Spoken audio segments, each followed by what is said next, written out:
And we're live. Hi, good morning, and welcome to the Ice Guys. And a little bit of a format change this morning. Ian's got some issues with logging on this morning. So same thing, though. We're going to go through every single NHL game, maybe touch on a few a little bit less than normal.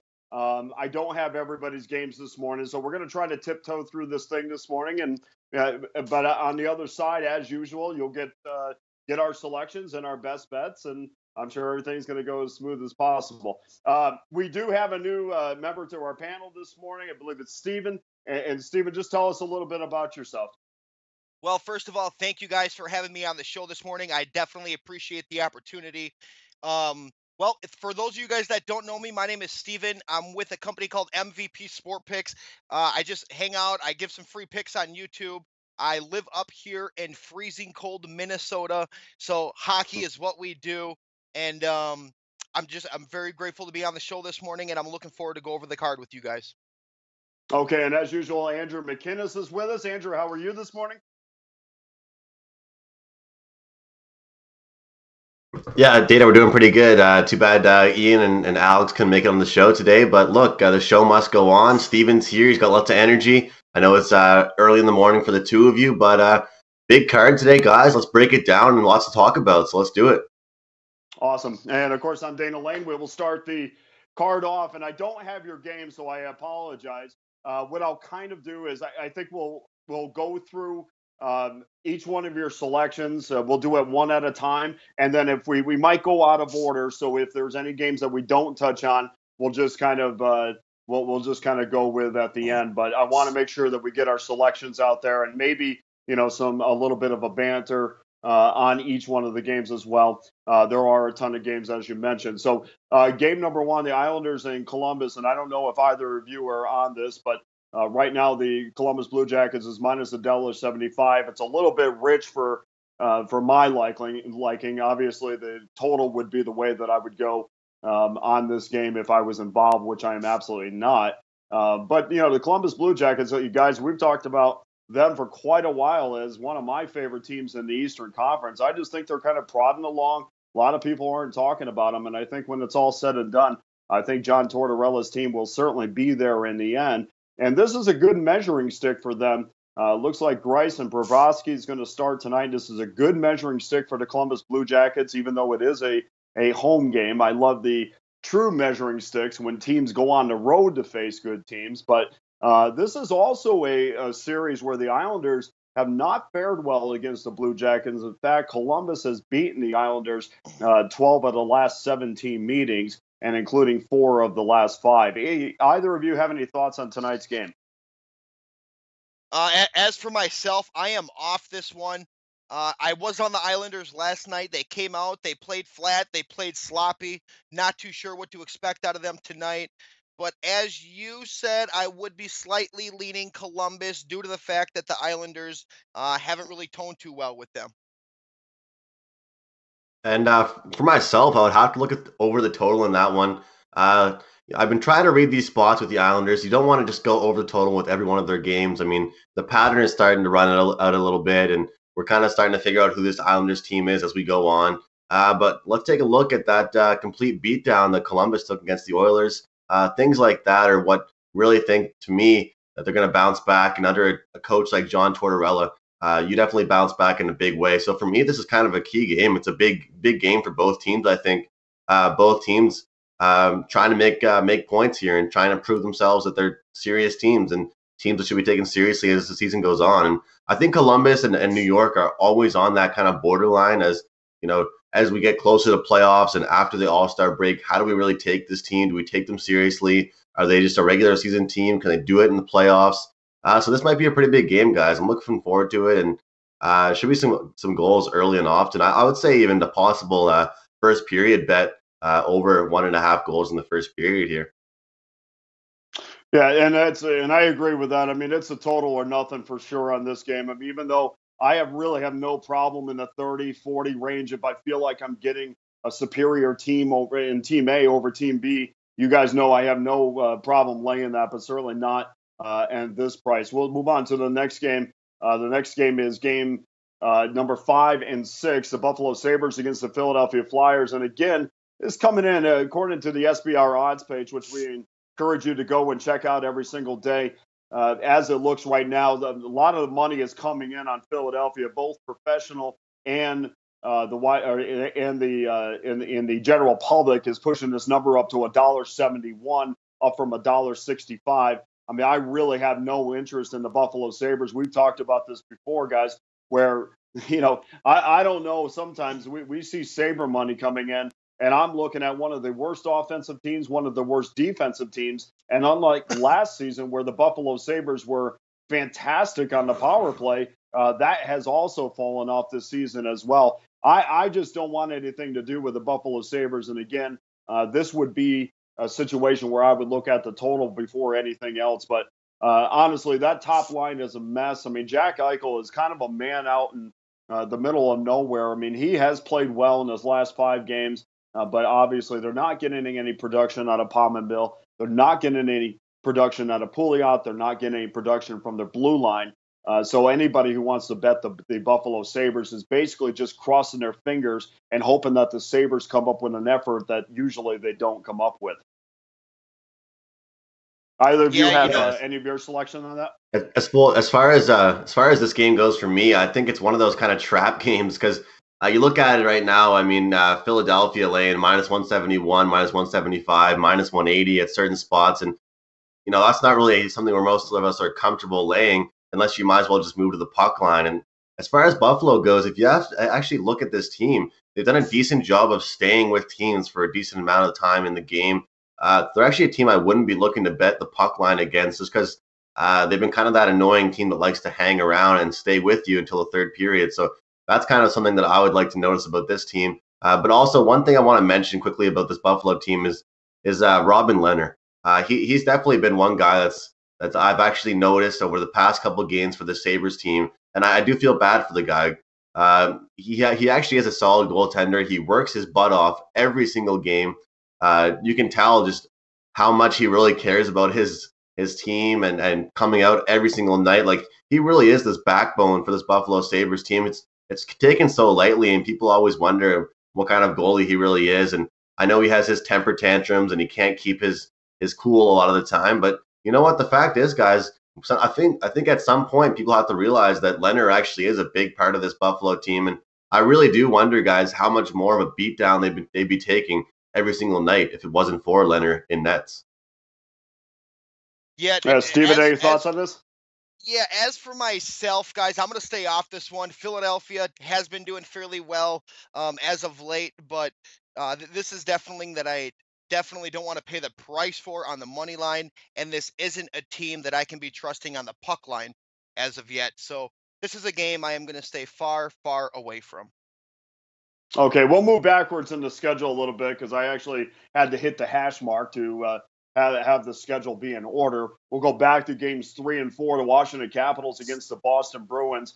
And the Bruins, a manageable -$1.20. It looks like the general public is on the Washington Capitals at +$1.09, but it also does look like the professional wagers are coming in and pushing that number up to -$1.20, and you'll see that a lot too. I don't know, we haven't touched on this a little bit, but sometimes you look at percentages of wagers and you don't understand why the money's moving one way, but the percentage of tickets are going the other way, and that's clearly. The only reason is because the bigger money is pushing the market where the smaller or public money is not. So you can have, like in this case, 56% of the public on the Washington Capitals, but that number is moving in the Boston Bruins direction. It's simply a pros versus Joe's game. And, one thing about the Washington Capitals, I mean, we've seen them over in the month of this November have a fantastic month, and they're kind of moving into December and kind of getting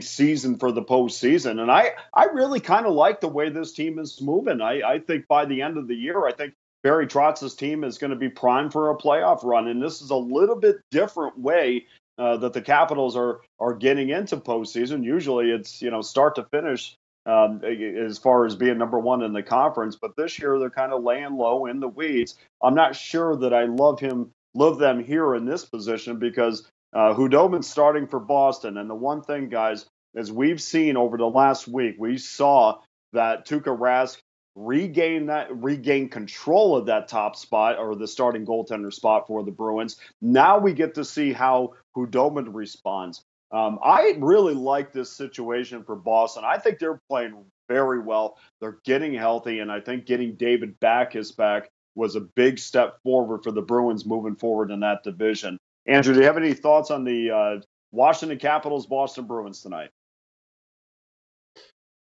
Yeah, Dana. Well, after watching that game last night with the Bruins, it was definitely one of those ones where I was against the Red Wings. I was wondering when were the Bruins going to wake up, and it was the third period. I'm just kind of waiting for something to happen, something special to happen. I mean, it was way too much time spent in the neutral zone.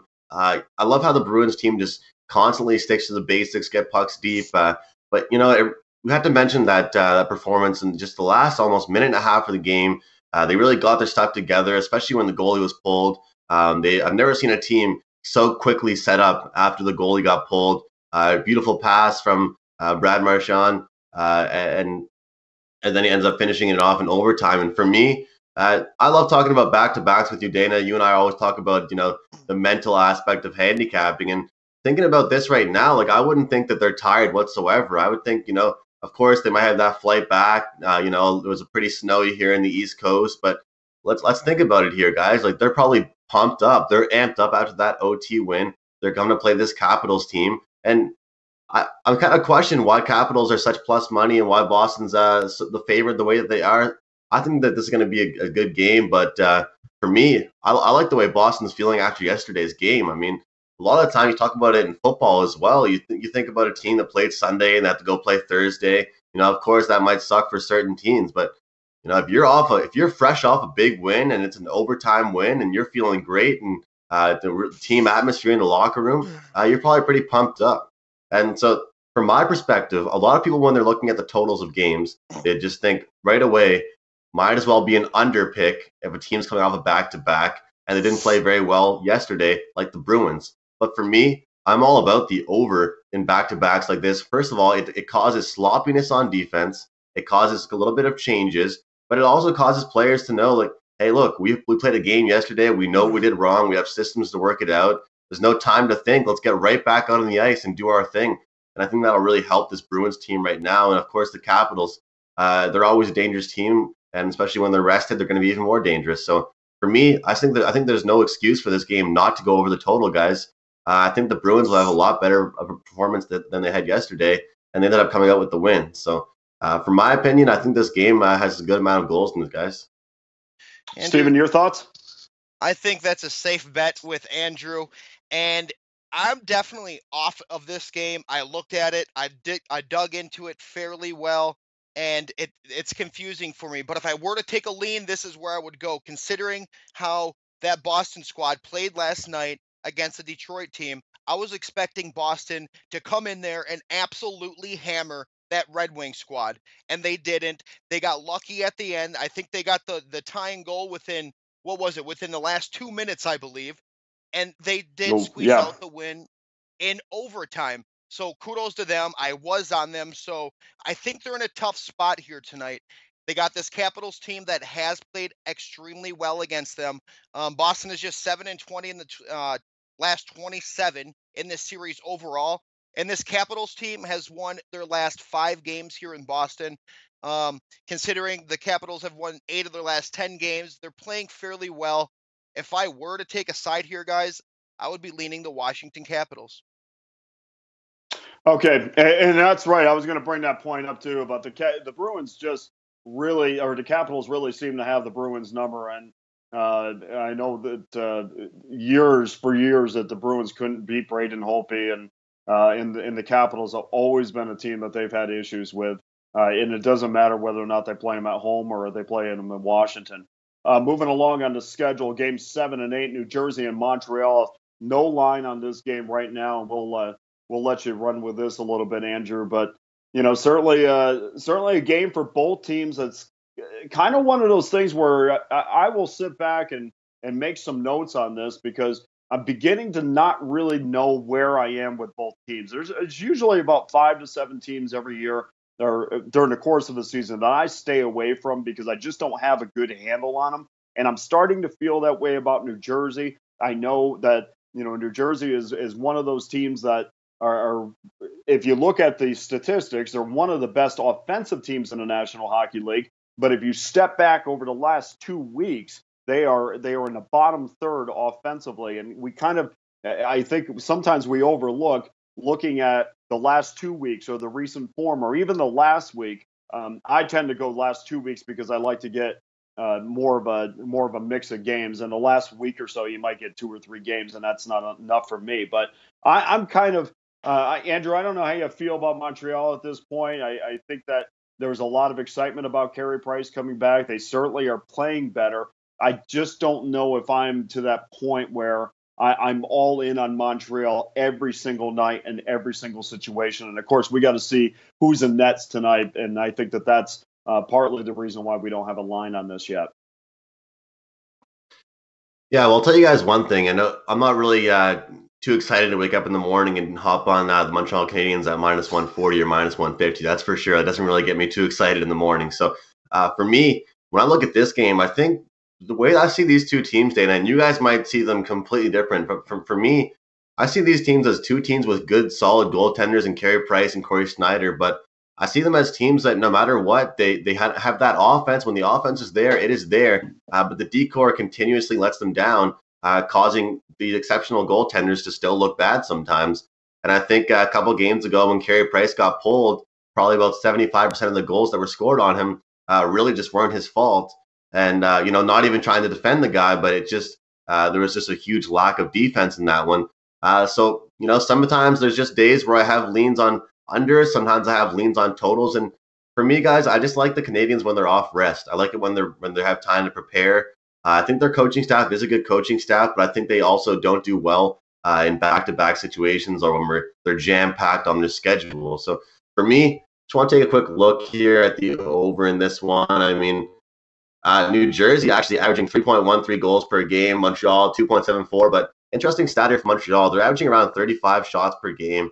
And when you watch their games, I think it definitely is one thing that Julian's definitely gotten his team to do more because they're firing a lot more shots on net. I mean, last year you'd see them on a power play, just passing the puck around, waiting, and then hopefully maybe you get a Weber blast from the point, and he wouldn't even hit the net. So I feel like right now they're actually moving the puck around a lot more, trying to find those chances, but they're actually letting loose, getting the puck on net. So guys like Brendan Gallagher and Paul Byron can be there to kind of clean things up. Last 10 head-to-head, the over is 4-2 and 4. The record actually is 7-1-2 for the Habs in the last 10 head-to-head. So definitely notable to mention as well, Taylor Hall is out tonight. So I kind of thought of that when I was kind of preparing to make my over kind of pledge for this game. But for me, I think that kind of just opens up the ice a little bit more. I think that everything's kind of expected out of him. The New Devils kind of think of him as kind of that leader on offense out there. So for me, it's not really too much of a factor because I think it just opens the ice up for all the other guys. So again, I've been saying this all year, and I hate to be repetitive whenever I take an over for the Canadiens, but this offense is better than people think it is, guys. And the reason why it is better than people think it is because they don't really have the first line that everyone has on the other teams. I mean, they just have a couple lines. And I'm not saying this in a disrespectful way, but they could really have anybody on their top line. I mean, sometimes they throw Andrew Shaw on their top line. I mean, when you draft him in your fantasy lineup, do you think he's going to be on your first line? Probably not. But for this team, it's all about their depth. It's what it's always been about. And for me, from the beginning of this season, everyone knows the Canadiens are my favorite team. The defense has just not been there. I mean, the general managing that Marc Bergevin has done, pretty much trading away the whole blue line. We only come out with Ales Hemsky and Jonathan Drouin and Davidson last year in the playoffs. It just doesn't make any sense to me. So I think that New Jersey actually has some offense, guys. There's something there for them. So I think they're going to walk over this Montreal decor, but I also think the Montreal's going to come out with a big spark tonight. They always play well when they're rested. So I like the over in this, guys. And I also do lean Montreal as well, though. Okay. Steven, any thoughts on this? This is one I'm going to be staying far away from. I don't like the Devils with Taylor Hall out. He's their leading scorer with 31 points so far this year. So this is definitely something I'm not interested in. Montreal, I can't trust them. I've taken them a couple times actually within the past couple of weeks, and it definitely did not go my way. So I didn't spend too much time looking at this one. Yeah, no, I have no interest in this game either. Moving on to game 9 and 10, the Toronto Maple Leafs take on the Minnesota Wild. And, we talk about teams that have been pretty quiet lately, and I think the Minnesota Wild is one of those teams. I don't think when we list the top teams in the National Hockey League, I don't think the Wild's name comes up very much, but their top two lines, I mean, if you look at Koivu and Zucker and Coyle and their top line, and then we have Stahl and Niederreiter and Granlund in their second.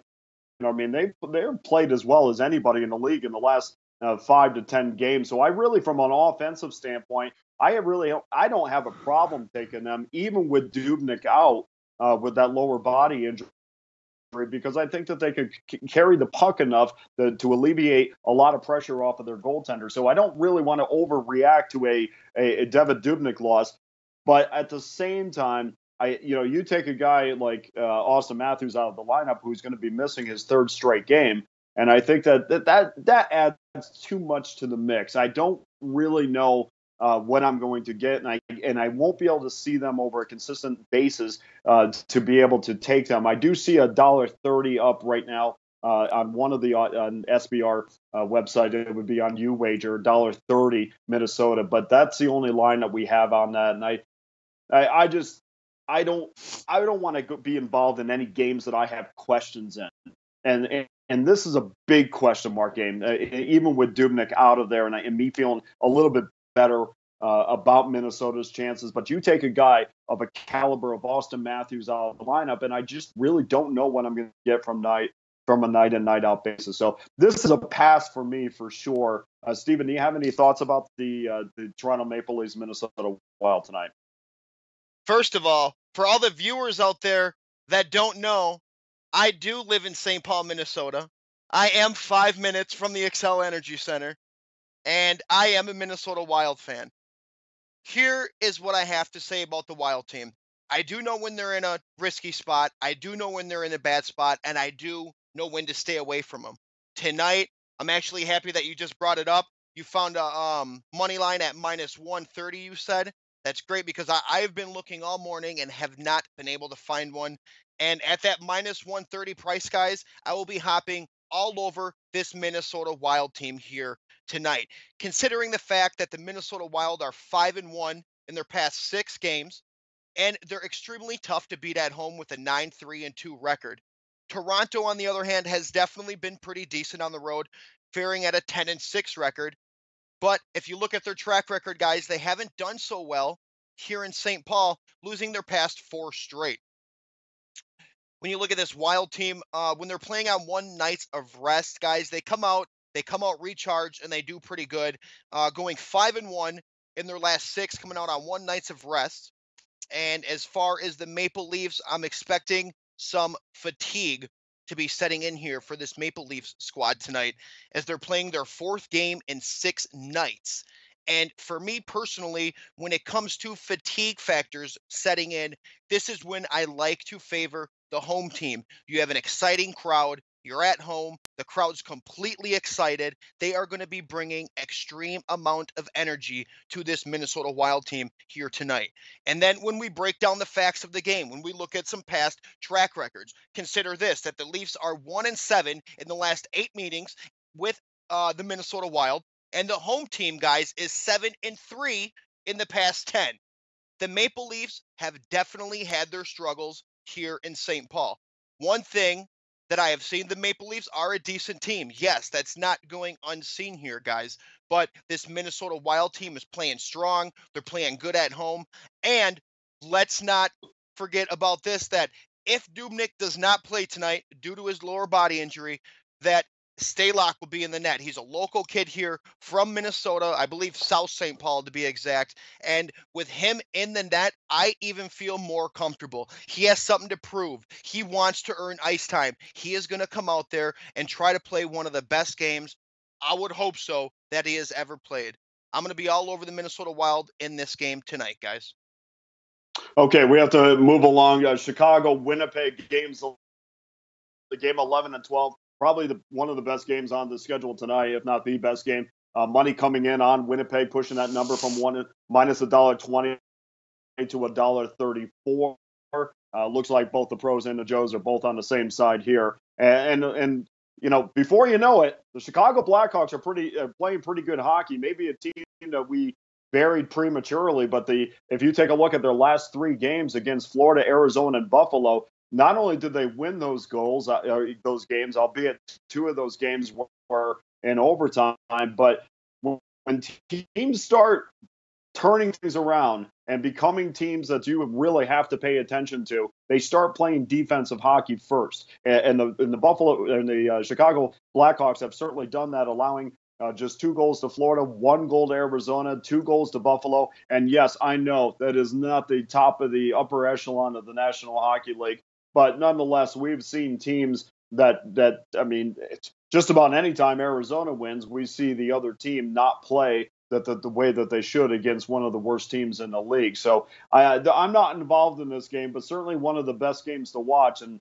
Andrew, I don't know if you agree with this, but I think the Chicago Blackhawks are starting to become one of those teams that you got to take notice of. Yeah, it's true, and I think that both these teams are really kind of fighting to make an example for themselves and kind of just make a point to prove who they're going to be this year. And I think the Chicago Blackhawks were kind of shaky at the start. They kind of were not looking like that typical Blackhawks team we're used to, but now they're kind of coming alive, and they're kind of showing us that they're the old guys that they used to be. We're kind of starting to see the old Patty Kane and Jonathan Toews combo. But I will say about this game, I'll let Steven talk about it. This isn't one of my strongest leans of the night, but I will say Winnipeg has impressed me so much, Dana, and it's not just about their talent. It's about the way that they come out every single night, and they have that same firepower, and that's the same depth that they have. And I might sound like a broken record the way I use the word depth, but for me as a handicapper, that's pretty much what I like to use the most. If I see a team, especially in the sport of hockey, where there's several line changes and so many players per game, if I see a team with just 1 to 3, 1 to 4 players per game that are just the only players that can do anything, it kind of worries me. But when you look at this Winnipeg team, they have plenty of people that can put the puck in the back of the net every single night. Their power play, both units can score. Their PK has actually been exceptional this year so far. So if you look at this power play, it's probably one of the most special power plays to watch in the entire league. The way they move the puck around, they know each other so well. They go out there with 1 goal and 1 goal only, and that's to execute. And that usually doesn't take them too long either. So that's one thing about the Winnipeg Jets. So I think this should be a good game. But also, before I head this over to Steven, I will say it's also notable to think about, guys, when you're looking at a game where it's one of the best games on the docket, one of the best games, really the most tight games with the best 2 teams, I look under the total sometimes. You would think sometimes with 2 high-powered teams, you'd want to look over the total. There'd be lots of scoring, but I often say that when you got 2 teams, possibly one of the best games of the night, 2 teams that are trying to prove their way through their conference, I think that it will be a lot of neutral ice zone time and a lot of teams just kind of battling behind the net and stuff like that. So it's going to take a little while. I know Dana uses this sometimes where he thinks, they'll take a period to kind of figure each other out, kind of like in boxing. They're going to take a couple rounds to just kind of work their way through the fight. And I think that's what's going to happen here. So possibly lean on the under for me in this game. All right, Steven, any thoughts? I'm definitely off this game, guys. But if I were to take a lean on this game, I would be leaning towards the Winnipeg Jets. If anyone has tuned into Andrew's and I show that we do once in a while, one of our favorite teams, as for myself, I'll speak, was the Winnipeg Jets, and I am not looking to step in front of them at home. And I think this Blackhawk team might be in for a little bit of trouble here tonight. But I am staying off this game. Games 13 and 14. Our game 13 and 14, Anaheim Ducks taking on the St. Louis Blues. And this is a game that I'll be involved in tonight from a total standpoint. And we know that Ryan Getzlaf is back for the Anaheim Ducks, which is good news for them. Looking to get stronger up the middle, which is, when I'm handicapping games, I have to make sure that the teams that I'm on are strong up the middle, and they certainly are getting better. But again, Ryan Kessler is not in the lineup. He's expected to see his first action sometime before Christmas. But let's be honest. I mean, these guys are still dealing with a ton of injuries. So it's It's kind of still a mash unit in Anaheim, even though, like in Boston and like in Vegas, two teams that are experiencing the same type of injuries, they are getting better. Corey Perry is week to week, but both Nick Ritchie and Joseph Landisi have been banged up a little bit. So just with injuries alone, it's really hard to believe that this team offensively is going to be as effective as maybe they would be, obviously, without the injuries. They're only Vancouver, Arizona, and Buffalo have scored less per game, and only the Capitals, Vancouver, and Minnesota have produced less shots. It's very difficult for me to go over the total with the Anaheim Ducks team that I just don't think has any of their firepower. I can't see a scenario where all of a sudden they score a bunch of goals against the league's fourth best defense. So tonight, for the purpose of moving this along, tonight I'm going Anaheim, St. Louis under 5.5. Steven, do you have any thoughts on that? Negative, guys. This is going to be one that I am staying away from. Andrew, what are you thinking? I'll leave that for you, Dan. I like the call on that under, and it's a good play. Possible lean for me on the Ducks, actually, but other than that, I won't go too deep into that. But look, I like the way the Ducks are playing right now. I like they're getting some healthy players back, and the Blues maybe started off with a pretty big start that was kind of overrated. So let's look to see how they play over the next couple weeks, guys. Next game up is San Jose against Calgary. An interesting game here because, I think sometimes again, San Jose might fall into that category for me as a team that I'm not sure what I'm getting. I know that I'm getting the second best defensive team in the National Hockey League. I know I'm getting a quality effort from that aspect. But one thing, like last week we talked about when Minnesota was on that road trip, when they're on their 3-game Western road trip, and they went up to San Jose, and I thought, wow, this is going to be a real good spot for the Sharks because I really feel like Minnesota's probably satisfied after that overtime win against the Ducks. They're going to go home after this. It's a 60-degree difference between St. Paul, Minnesota, and Los Angeles, and a 40-degree difference between St. Paul and San Jose. So they're probably feeling pretty good about themselves. Well, that wasn't the case. They went into the SAP Center and got a victory, and that was pretty impressive from Minnesota and unimpressive from my standpoint for the San Jose Sharks. It's a pass for me on this game, but usually the home team has fared well in the past, and I just don't want anything to do with it because I'm not sure. I know Calgary has the potential to be one of the best defensive teams in the league. San Jose is. That maybe points to the under, but if it was that easy, then we all be millionaires. And so to me, I'm staying off the game. Steven, do you have any thoughts on tonight's game? Yeah, for me, looking at this one, I'll be taking this one as a side for me tonight. The under would be a bit shaky for this one. If anyone who's looking at the under, guys, look who the Sharks are sending out. Martin Jones, and he's been absolutely shaky this month, and he is one goalie. If I were to suggest anyone to fade, it would be him. Looking at his past 4 games, he's allowed 4 or more goals in each one of those games, guys. Dating back to December 2nd against the Lightning, he gave up 5. Against the 4th to the Capitals, he gave up 4. December 7th against Carolina, he gave up 4. And he just gave up 4 to my Minnesota Wild team on the 10th. He now features a 2.49 goals against average and a .915 save percentage to go with 11-7-2 record for the year. And guys, the Sharks have only won 4 of their last 13 games against a team with a winning record. For me, guys, I'm going to have to definitely go with the Calgary Flames tonight. They're setting out Mike Smith in. He's a veteran goalie. He's 13-9-3 so far this year. Considering the Flames defense, they have really been improving lately.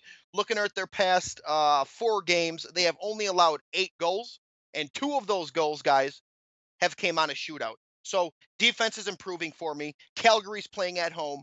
I am all over the Flames on the money line in this game tonight. Okay, Flames on the money line for Steven. Andrew, any thoughts on this game? No thoughts, guys. Okay, moving right along. Florida, Colorado, next up on the docket. I am also involved in this game. You know how I feel about sixes. I don't love relying on 2 National Hockey League teams to have 7 goals in a game, but of course we pick our spots on this, and there couldn't be any bigger discrepancy between the home and road for the Florida Panthers as far as the totals are concerned. They're 11-4 to the over at the BB&T Center. but on the road they're 11-5 to the under. A completely different style on the road for some reason. They play a much better defensive, much better defensively on the road. And I see, anytime I see the sixes, I try to go under that. Of course, if Alexander Barkov is less than 100%, that has to factor into things. I know he played last game, but there is no forward in the National Hockey League that a team relies on more than the Florida Panthers do to Alexander Barkov. So if he's less than 100%, even if he's at 80 or 90%, that still really hits the Florida Panthers offensively. Again, to consider a total, guys, I've talked about this a million times. If I'm considering an over, I must know that both power plays are at least efficient, or both teams are weak on the power play, which might help the weaker power play unit, or the penalty kill, which might help the power play unit. For the Panthers, they're a horrific 17% on the power play, or on the penalty kill, with Colorado just a tick better. So, they are on the bottom third in that category. So I want to make sure that, and I'm sorry, I messed that up, but both teams are horrible on the power play, which to me is going to help the under for sure. So I'm going Florida, Colorado under 6. You might find $1.08 on that. I found that last night. There are some lines out there that are a little bit more. So as always, go out and do your shopping on this. Andrew, do you have any thoughts on Florida, Colorado? Well, I want to bring up a phrase that you used the last show, Dana, that actually really stuck with me. And the phrase that you used was, "Well, I don't like losing for most of the game until the last couple minutes." And I really thinking about that, it makes a lot of sense. It makes a lot of sense to me. And I've been thinking about that when I look at games for the under and stuff like that. And it's true. And I have a couple games left. One game specifically for one of my big bets this game in this docket for the under. But looking at that game, I can't really argue with you whatsoever. I mean, it's the same thing in basketball. If any of you guys out there, or I'm not sure you guys are in basketball handicapping as well. If you're looking at basketball handicapping as far as totals go, it's all about free throws. I mean, if you're a team that's not shooting well from the charity stripe, you're not really covering the over too many times, because it's an opportunity to pretty much get points when the clock is stopped. And in basketball, the time is always not in your favor when you have a total, especially in the fourth quarter when they slow things down. And I think in hockey, you really have to rely on teams executing on the power play big time for their overs. When you see a team going on the power play, no matter who it is, you're kind of expecting that's kind of when you get amped up and you really think your over has a chance of hitting. So in this game, I think you're right on, Dana. I think these teams have been a little bit sloppy, but in the defense, I think that their power play hasn't been there, and I think that there's going to be just a lot of neutral ice time spent, and these guys aren't really going to do too much in this game. So it should stay under the total, for my opinion. Yeah, Steven? This one's a little bit scary to me. I capped this one last night. I was sweating at my computer, pulling my hair out of my head. I did not know which way to go. So once it gets to that time of the capping stage for me, I just say I'm off this game. It's not worth the stress. Originally, guys, I'm going to tell you, I was looking at the over, considering the past game was a 7-3 high-scoring smash-out.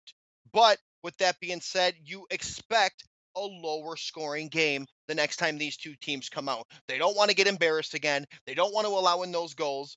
So after looking at this and digging into it a little bit more and hearing what you guys had to say, I would consider the under being a fairly decent play for this one. But considering how it was just a high scoring game, I am going to stay off this game tonight, guys. Okay, 3 games to go. And of course, our best bets at the end, game 19 and 20. No line yet on this game. We do expect one to come pretty soon. But Nashville is taking on Edmonton. And of course, no Cam Talbot for the Edmonton Oilers. I don't want anything to do with this game. Are you involved in this in any way, Steven? No, absolutely not. This is not one that I like, and I am staying off of this game tonight. Okay, Andrew? Yeah, it should be an interesting game, guys, but I'm not going to make any official plays. Sometimes you just don't really know how teams are going to come out and what their reactions are going to be. And, a lot of times you can't really just assume based off previous performances or last night's performance or a couple nights ago's performance. And sometimes I feel like it's sometimes good to just bust out your pen and paper and just take notes on the game. I think that's what this kind of game is going to look like for me. Okay, moving on to the desert down at Gila River. Tampa Bay taking on the Arizona Coyotes. I assume none of us are on this side because I can't imagine. Well, Ian loves Anthony Ranta, so maybe Ian would be on the Arizona Coyotes. Ian's going to keep on pounding his head against the Coyotes wall until that $1.90 comes in. But Vasilevsky against Ranta tonight.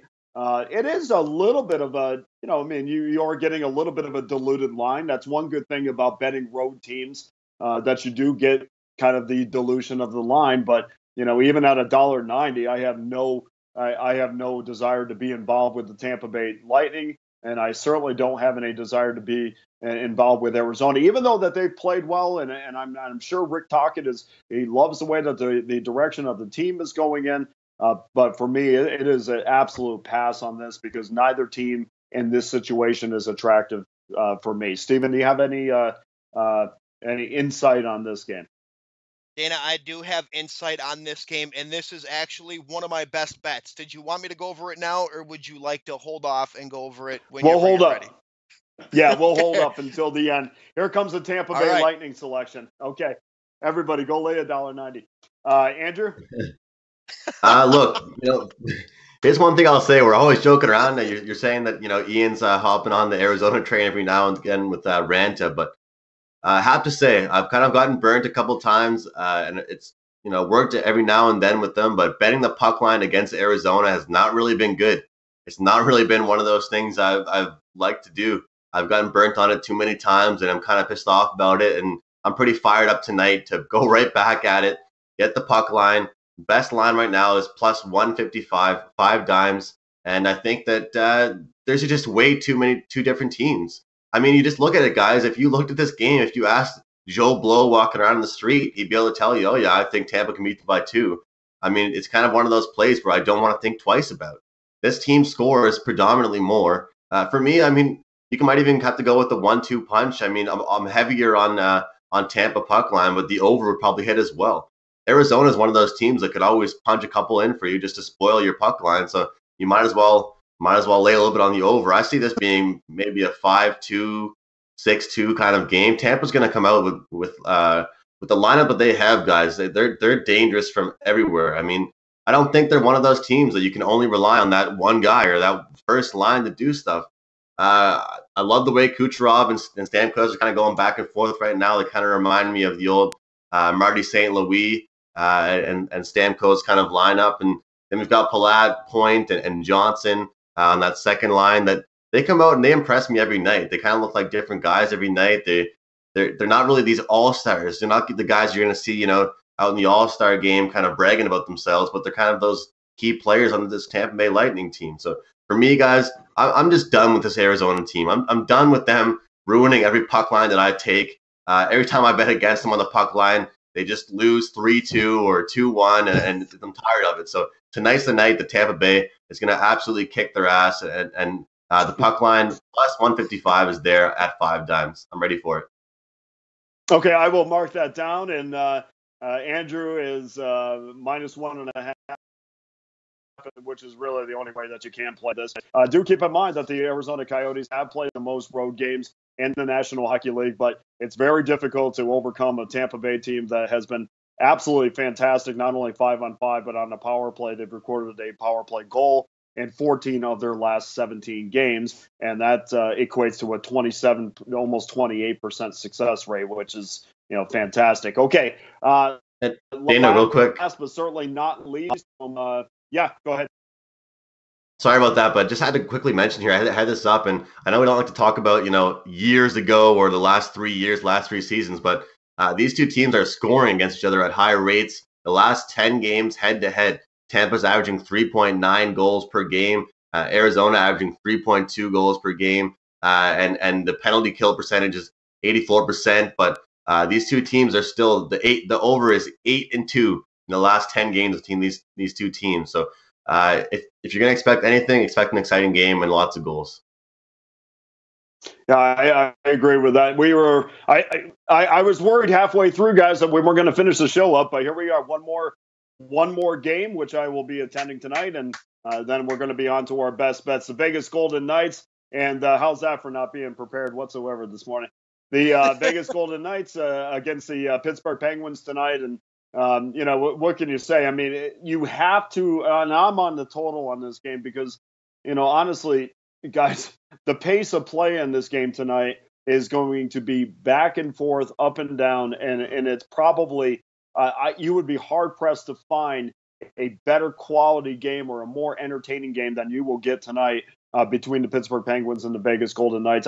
And honestly, I think we should see somewhere between 60 and 70 shots in this game, and this despite the silly amount of shots that the Penguins put on opposing goaltenders. It really is the Golden Knights who are clicking offensively as they're ranked third in total offense in the NHL. The Penguins' power play is going off at 26%, which is third in the National Hockey League right now. The top two lines from the Penguins are as good as it gets. They're even receiving production out of Chris Letang, which is not anything out of the ordinary. But we remembered last year how they had to overcome the loss of Letang. And thankfully, he's back for the Pens as well. I think this is kind of a big game and a statement game for both of these teams because honestly, if the Golden Knights win this game, guys, and I'm trying not to be the season ticket holder here, but if the Golden Knights win this game, I mean, when it starts, this has got a legitimate shot not only to win their division or win their conference, but boy, do we have to start talking about this team in terms of maybe competing and going deep? Because you got to understand, here's a couple things that's going on for the Knights. Not only do you have a bunch of guys with a chip on their shoulder because they basically are guys that other teams didn't want, or there was some other circumstances. But this is a team full of guys that other teams didn't want. And on top of that, if you look at their contracts, all these guys are playing in their contract years. So that's a lot of motivation going into this season. I do think from the defensive standpoint, I think Colin Miller should get more ice time. I think he should move up a line or move up a pairing. I don't know if they're going to do that. But, hey, I think this game is going to go over the total. This is Marc-Andre Fleur's second game back after injury. I always think it's that second game, or maybe you're a little bit weaker than the first game just due to the fact that the first game you're full of adrenaline. The second game you're kind of relaxed a little bit and your body is going through a normal routine. So I do maybe always when a goaltender comes back, I expect a little bit of a setback from game one. So to make a long story even longer, I'm going with the Penguins over Vegas tonight over the 6. Do either of you have an opinion on that? And if not, we'll just get the best bets. For myself, yeah, actually, I am off this game. Go ahead, Andrew. Sorry. I don't really like to go against you on your strong overs. I know you don't take them often, Dana, but I do have a slight lean on the under here, guys, in this game, and I think it's two dangerous teams to go against on the total, especially right now in this key game. Like Dana said, this is kind of a statement game for this Vegas team. But in my opinion, moving forward for this Vegas team, they're going to have to be one of those teams that at some point is winning those games 3-1, 2-1, 3-2 kind of games. And I think that eventually they're going to have to move towards that style. And it's the same thing I said a couple games back. When you have two teams that possibly this is going to be one of the best games on the night, I'm really looking forward to this game, guys. They're going to get lots of shots, but they're going to be just shots right to the chest protector of the goaltender. They're going to be just shots to freeze the puck. They're going to be getting the puck deep. I don't think they're going to take too many risks, too many chances. I would get nervous if there were too many power play opportunities for these two guys. But, the elephant in the room, guys, is it's Marc-Andre Fleury against Matthew Murray. I mean, that is the elephant in the room. It's the guy that took over Fleury's job as the number one guy. Now, Fleury is the main man in Vegas. He was injured, so didn't really get to have that spotlight he was probably hoping for, or we all thought he would have.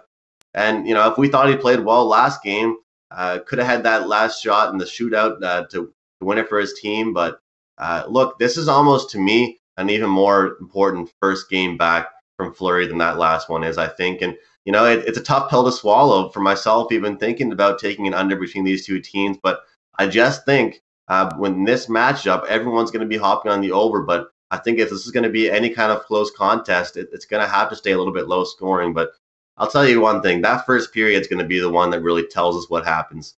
If that first period, just maybe a 1-0 lead in that first period, I'm looking pretty comfortable. But if these teams come out and Murray and Fleury both let one squeaker in and an easy one through, then who knows what's going to happen in that game. But for me, I think it's going to start great, and the whole game's going to be a pretty close contest.